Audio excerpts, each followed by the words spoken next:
primed for this, but it's standing only. I like it. Brings some good energy to the Love stage. coming on stage when Nirvana's playing. It makes me happy. I like it. There are a lot of tall guys this week.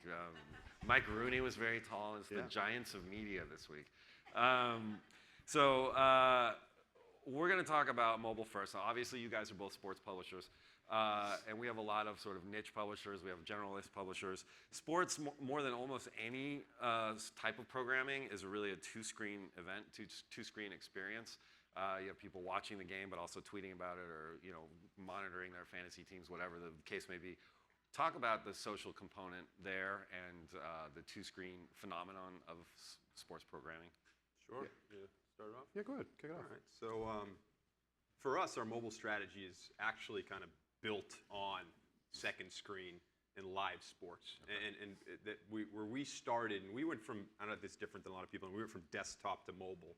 So part of that process was trying to figure out where the big spikes in traffic were and you day part it and time part it where it made the most sense for mobile. And for us, the obvious one is live scores, stats, data, right? That people want to, when you're watching one game on TV, you watch another one. The other one is fantasy sports, which is really kind of the biggest original, I guess, second screen sports experience.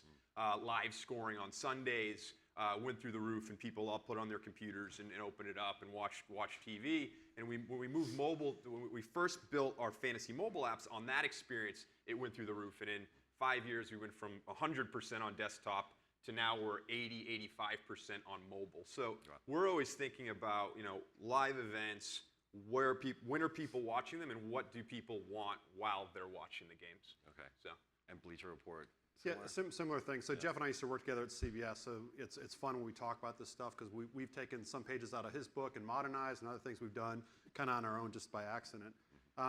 The business reality for us at Bleacher Report is it subdivides based on the age of the audience and their entry point into the digital community. So, we'll talk about it later about the whole notion of the digital divide, but kind of a pre-Google consumer versus a post-Google consumer is a very, very different animal. And at a coming of age, let's say in a digital environment about around 10, they behave very differently. And as we think about digital natives who are probably, say 15 to 25 years old, they don't mimic the reality that Jeff just described as I do as a 46-year-old about how I used to use digital media in let's say, the pursuit of fantasy sports, the consumption of sports on television. Their instinct is use a mobile device first, and in doing so, their consumption pattern changes. So if you look at not about sports, but it's something like Snapchat, definitively there's not a desktop opportunity for Snapchat. The content consumption creation only exists on mobile. And so that feeds a lot of our strategic initiatives, and I think on Bleacher, when we look at an 18 to 24-year-old consumer or an 18 to 34-year-old consumer, we're thinking about that approach very different than, let's say, an 18 to 49 consumer, which finally catches me for another 3 years before I get punted to the 15 loser bunch. But they'll be out permanently. You brought up this digital divide, so as long as you brought it up, let's stay there. Even among the millennials, we're seeing sort of fragmentation among the audiences. How are Gen Y and Gen Z sort of shifting in the way they're consuming content, and how is that affecting the way you guys program? I mean, tailing off what I said before, it's impossible for us to show something in a desktop environment on TV that doesn't exist in mobile. So at the highest CPM level at the top of the pyramid is live sports. Imagine CBS Sports and Bleacher Report without March Madness Live. Imagine our Turner Sports franchise without NBA Game Time. Imagine NFL without live video. It just can't exist without that. And so for a programming opportunity, we're actually going to lose consumers who are between the ages of 18 to 24, which is really the coming of age for their sports affinity, if we don't offer that live video in a mobile environment. And we do that. In some cases, those are behind paid walls with authentication. In other cases, we're offering free looks, as is the case with March Madness Live, and I talk about that because we share it as a joint venture. And in other cases, we'll be offering exclusive web content that's only available in a digital app that's not available elsewhere. The insight that we have to share is that if whatever content offering or whatever program opportunity you have is not available in mobile, it won't happen anyplace else. It just, they won't do something on a desktop environment they can't do on their mobile, whether it's ordering shoes, buying concert tickets, chatting with their friends, engaging with social platforms. Every program element we have on Bleacher Report has to exist in a mobile environment, and we can't constrict the flow and put it on a desktop. But there's no one-size-fits-all approach either. No. I think, for 50 pluses like Rich, right? The stats for us is where you start, and the fantasy section is where you start. But yeah, as you start to kind of break it down to millennials, Gen Y, whatever you want to call it, you need to the social part of your content strategy is. It's mobile. It's your mobile approach, and you have to think about all the platforms and the specific voice for those platforms because it's gonna be different. Right? Historically, we'd be more news centric. Now, right, we're thinking live events, and we're programming Facebook, we're programming Twitter, and we're doing it with kind of reactions with little highlight clips. Sometimes highlight clips that sort of have animations on them. And so you see how the audience responds on the different platforms, and that's new, right? That's a different way of consuming a live event, not just watching your TV. You're actually watching it on your phone, and sometimes it's actually more entertaining than the actual game that's going on. Sure, right? but I would imagine that takes a tremendous amount of resources to do that during every live, instead of just taking the game. Here's the game, but chopping it up, splicing it. You got to pick your spots. For us, we have we have Thursday Night Football, so we go hard there, right? Yeah. We have Sunday NFL, we go hard there.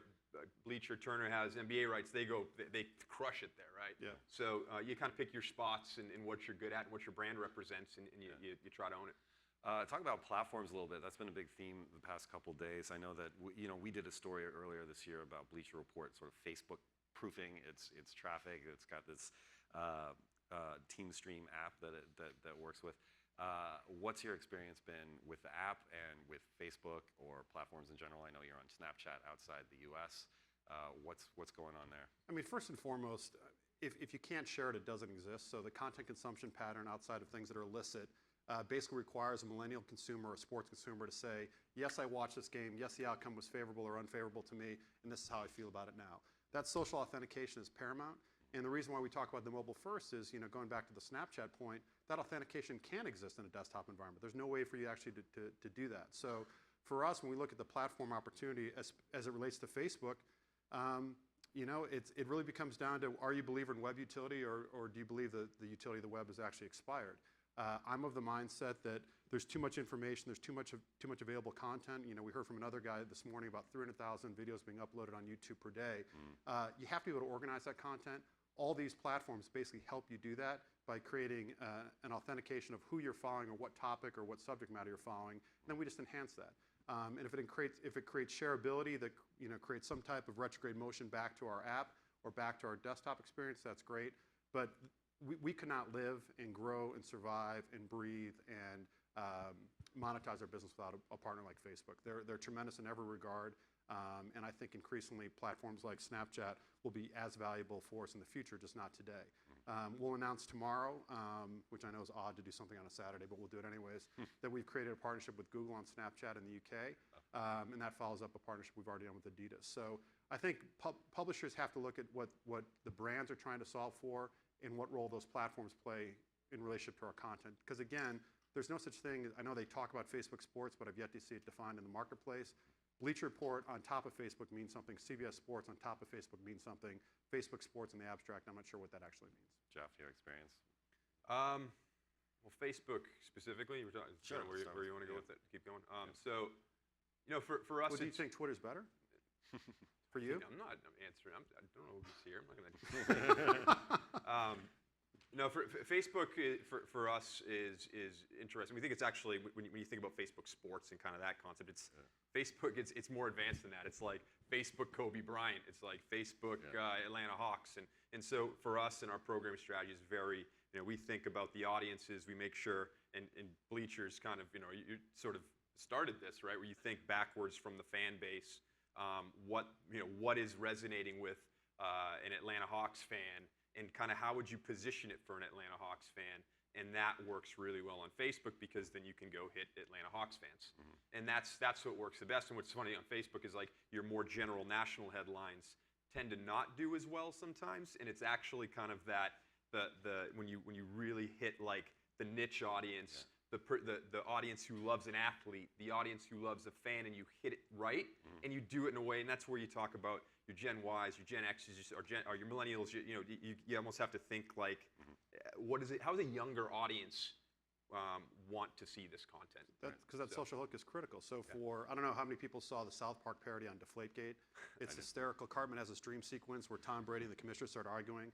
It's hysterical. So here's a story that's been omnipresent for the better part of 60 days. Yeah. Everybody knows, the vested parties. Everybody knows the storyline, but nobody's had a real sense of humor about it. So inject South Park into the equation, use Bleacher Report as part of the enabler, use Facebook as the social hook, and all of a sudden, bam, you've got something that's actually fun for people to consume. Yeah. But it's the exact same story that was out there 30 days ago. So I just think at the end of the day, the social hook that Jeff refers to is critical to anybody's business, but especially for Bleacher Report that's trying to reach that millennial or teen audience. It's funny, it's almost like politically analogous too, when you think of like the way that people consume content like Deflategate, right? Yeah. So I'm a Patriots fan, which is hard. Well, he took a shot at me about being But the 50 point is first. that when That's I why look at brought my up the Patriots feed, thing. I want to be when I look at my honest. feed, you might as well there might as well not be Deflategate going on. I'm like I don't want to follow that anymore. So I have like a very nice everything's happy in my Facebook feed.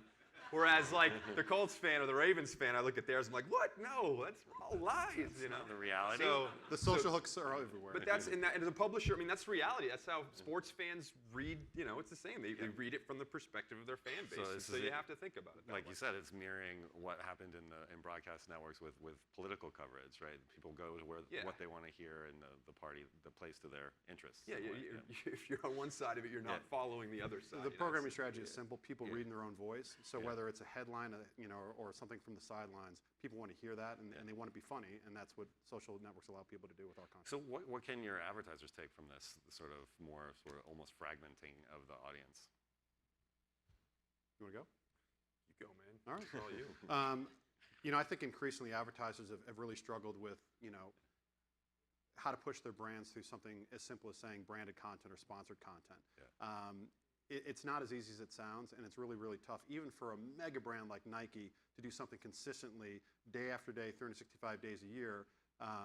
As a marketer, that's really tough to do. So increasingly relying on us to be able to say, how do they have, shared trust or shared goals with us to get in front of the consumer or the reader or the user or the millennial or whatever you want to describe them as, and say, here's something that's valuable to you. Secondly, I think this is a really critical point, especially as it relates to our business.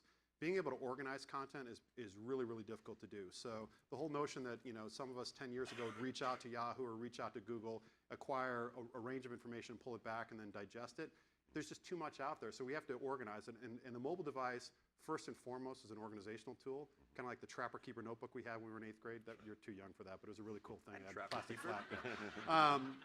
So the mobile device allows us to organize it. So in that organization, it actually creates an advertising opportunity. So just last night, in fact, I was talking with a few of the guys earlier this morning. We launched the Call of Duty stream, which theoretically would be antithetical to a sports publisher to talk about. But Activision came to us and said, hey, look, we see a lot of overlap between Madden players and Call of Duty players as a way to do a stream. We introduced that sponsored stream. It went up last night, and it's actually amazingly successful. So I think that organizational element, to be able to show people an audience inside of an audience, almost sub-segmentation, is a critical path through mobile. Yeah, I like your answer. I have a different one. Take it. Go. I like Go for it. I like yours. Yeah. For us, I think our takeaway for advertisers in this new world is the partnership between content publishers and advertisers in trying to get the voice right. I think is more important than ever, and it's kind of corny to say, but now if you miss,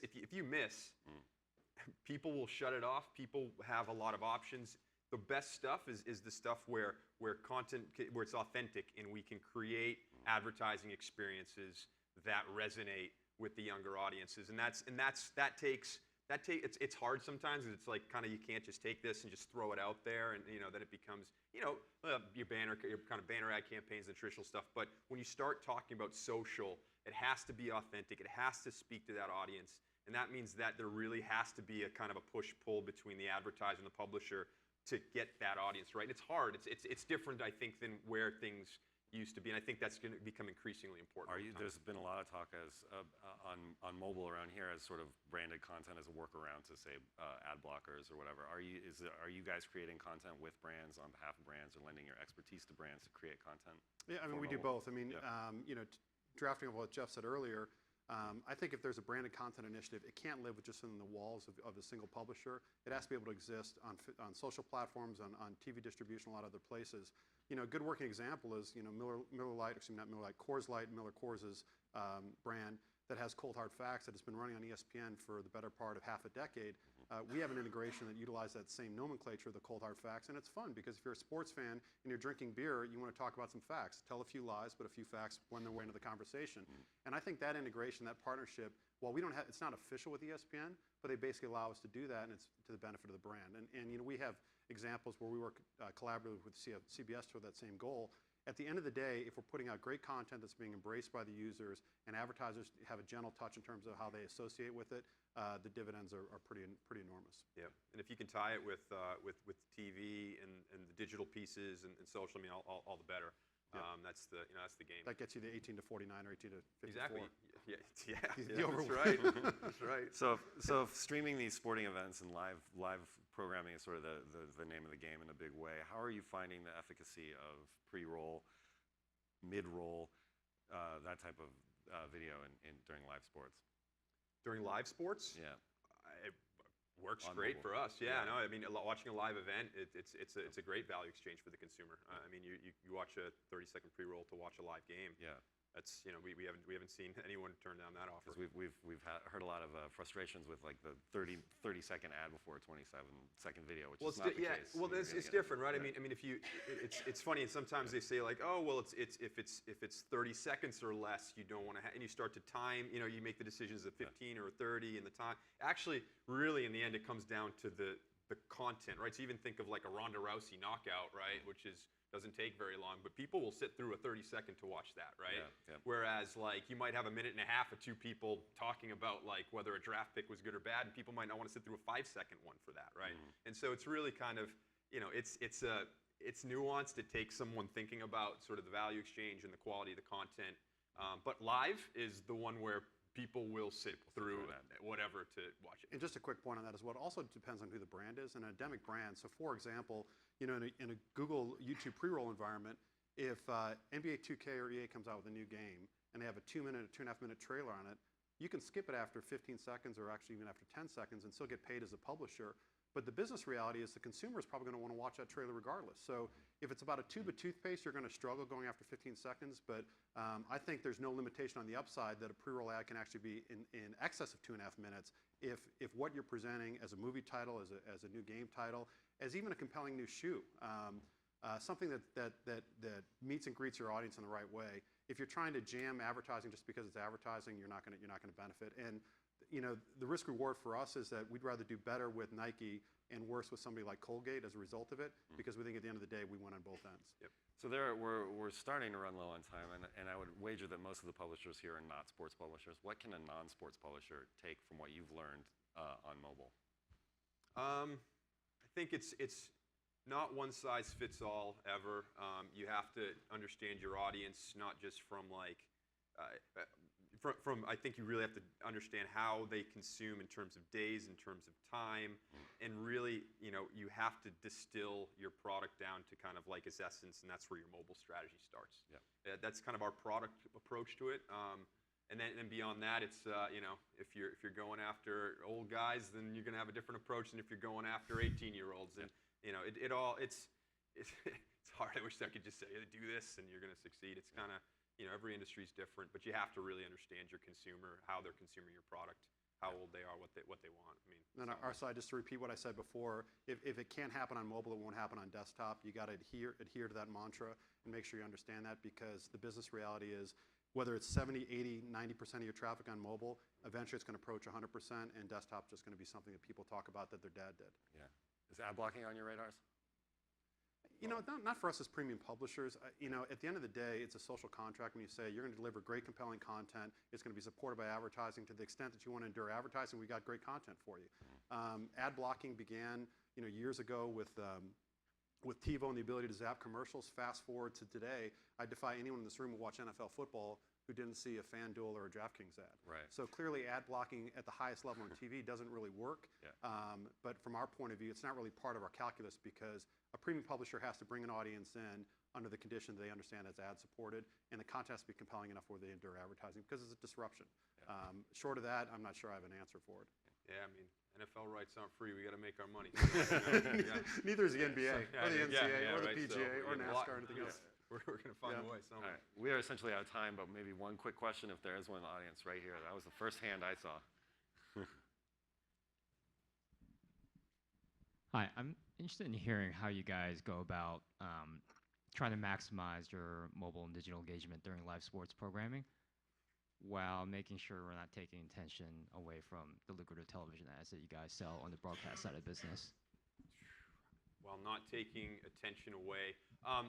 We've talked about that a lot. What we found is if people are on the phone, and we do have numbers to back this up. If people are using the phone while they're watching the game, they watch more than someone who's not engaged on the second device. So really, we're focused in on just making sure we're solving all of the problems that someone might have when they're watching TV. If they have a question, they're going to do it, and if we're not doing it right, they're going to go to one of our competitors. They go to Bleacher, they'll go to ESPN, because we're all trying to size it up. So we're really, if someone has a question they want answered, if someone wants to be entertained a certain way while they're watching TV, we have to do it, or else someone else is going to do it, and it's that simple. So we're not like, oh, this is off limits because it's going to impact our television ratings. Like, if it did, someone else is going to do it anyway, and they'll just go there, right? So we have to be kind of a full service solution. Right. That's unfortunately all we have time for. We could do this all Sorry, day. This is really good. That's all right. I'll catch up with them later. Thanks. Yeah, you'll be Brian, around. Thanks very much. All right. Appreciate it. Thanks, Rich. Thanks That for was having great. us. It's great to have it. That was fantastic.